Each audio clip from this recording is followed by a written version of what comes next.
que a Amanda troca com o John e todos vão correr, só tem um conjunto, só existe uma possibilidade. E é isso que vai acontecer aqui. Então vamos lá. Só conta quem está fora. Primeira coisa a fazer, eu posso perguntar o número de pessoas, pilotos.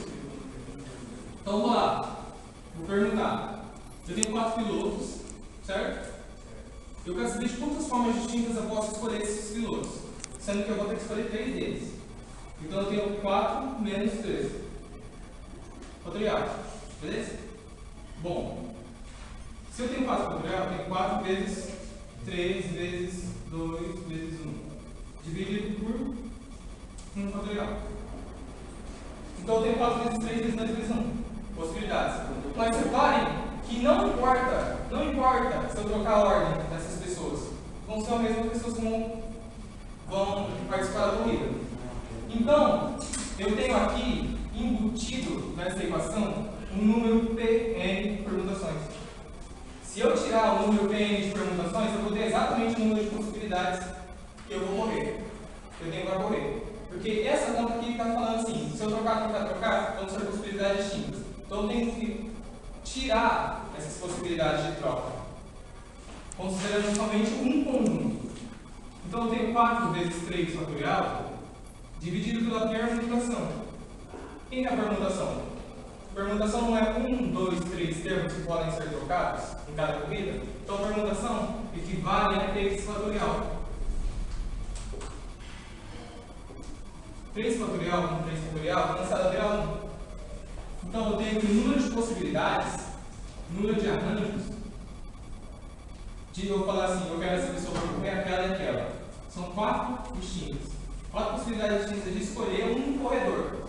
Agora eu tenho que fazer isso com o número. Eu tenho que calcular com essas 4 pessoas que eu escolhi o número de carros que cada um pode entrar distintos. Certo? Mas como? Como que eu posso fazer isso? Ó, eu tenho 4 pessoas. Eu quero que cada uma delas escolha um carro. Vocês lembram de se eu tenho um conjunto e multiplico por outro conjunto, dá um número de possibilidades distintas? Por exemplo, aqui eu tenho 2 calças e aqui eu tenho 5 camisetas. Se eu quiser fazer a inversão, trocar, escolher um modelito, então eu tenho 2 vezes 5, né? 10 possibilidades distintas de eu escolher a roupa. E esse caso aqui, eu tenho 4 pessoas e 4 casas. Então é a mesma coisa, certo? Eu quero escolher uma pessoa para entrar dentro do carro.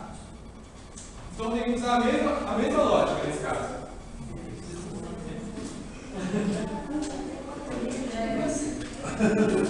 Eu tô pensando nisso também. Vai. Bom, primeira coisa. Eu posso fazer simplesmente essa conta? Não posso. Por quê? Porque essas possibilidades que eu vou achar vai ter que nenhum carro brasileiro e nenhum piloto brasileiro vão estar participando da corrida. Então eu tenho que arranjar um jeito de fazer pelo menos um desses dois estar na corrida. E como que eu faço isso? Eu posso pegar e fixar um carro brasileiro para sempre participar da minha corrida, na minha conta. Então eu vou fazer isso. Tenho 4 pessoas e agora eu vou fazer com os números de carros.